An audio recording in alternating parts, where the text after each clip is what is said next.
Everybody who's watching this video has had a dream. Hell, my dream growing up was to play first base for the New York Yankees. We see how that turned out. But is there ever a point for you where there's an amount of money that would dissuade you from pursuing that dream? For Stephanie Vaquer, that answer was no. Hey, what's going on, guys? It's Kevin Zwicker from Fast Count coming at you. And before I get into this video, please remember to hit the like button and subscribe. Hit the like button and subscribe. Hit the like button and subscribe. So since Stephanie Vaquer has joined the WWE, she has had massive success down there in NXT. She is a double champion. She has had impressive match after impressive match. She has really been one of the highlights for that brand. But after her match with Mercedes Moné at Forbidden Door in Long Island, which I happen to be in attendance for, I think that I wasn't the only one who, after that match, expected her to be AEW bound. Now, she had an interview this weekend where she discussed the contract negotiations she had and all the things that went into it. And this was one of the more transparent type of conversations when it comes to contract negotiations in wrestling. I feel like we all as fans kind of have this idea of how it goes down, but to get the whole thing from the horse's mouth was extremely refreshing and extremely insightful. She talked about how after her match with Mercedes Moné, she got a call from the WWE asking if she would be interested in doing business with them. She has stated multiple different occasions how her dream was to always be in the WWE. So you can imagine how thrilling that would be for her, right?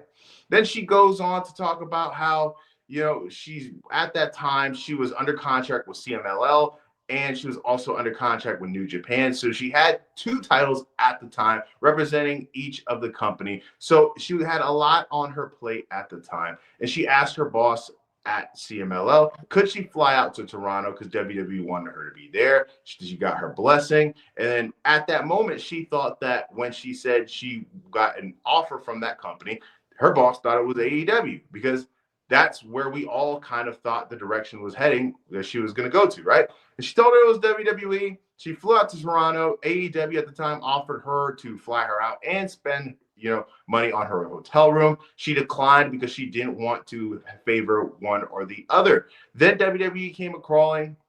AEW sent her an offer that was for a lot of money. She told WWE what the amount of money was for. WWE told her, hey, we can't afford that. Good luck in AEW. She was heartbroken. She went to her dad, who is her support system, asked him what to do. He told her to basically follow her heart. She gets a personal phone call from Shawn Michaels, and that's basically what sealed the deal. She followed her dream, and she turned down more money from AEW. Now, it's interesting, position to put yourself in, right? Because I feel like how I opened this video, we've all had dreams, but the way life kind of works out is sometimes there's an amount of money that's offered to you that would maybe dissuade you from pursuing your dream. And another funny part from that interview is when you hear that part where WWE talks about we can't afford you. Every week, in every different PLE that they have, we hear, oh, this is a record gate for this city. Oh, this is the biggest SummerSlam of all time we've ever had. Oh, this is the biggest Royal Rumble we ever all time, that we've ever had. They're making hand over fist when it comes to, these different shows, yet we can't afford to sign certain talent. I think that is pretty rich in the fact that they're still at the point where their biggest offer to you is that WrestleMania carrot, right? Or this, you get to live out your dream. You get to be in the Royal Rumble. I find that to be insane, right? That they're at this point where they're making so much money and they're at the most profitable they've ever been in the history of the company, yet they're still dangling it out. But I think, honestly, man, being in a situation like that, betting on yourself is very admirable. That's exactly what she's done since she's been in NXT, and it's been a big-time success for her. So at the end of the day, she probably would have been making more money in AEW. We probably would have gotten a rematch with Mercedes Moné, seen her mix it up with other different ladies like Megan Bayne, Toni Storm, Mariah May, which all would have been exciting matches. But she pursued her dream. She's betting on herself.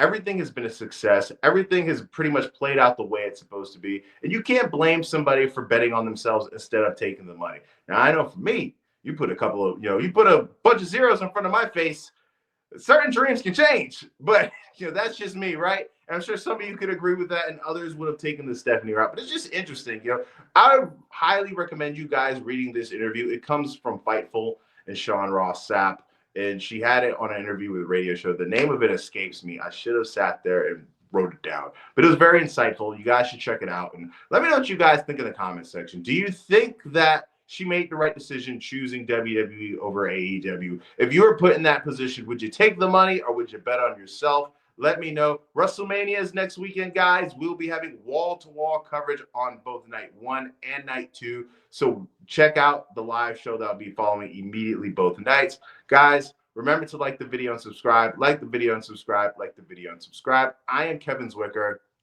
I'm out.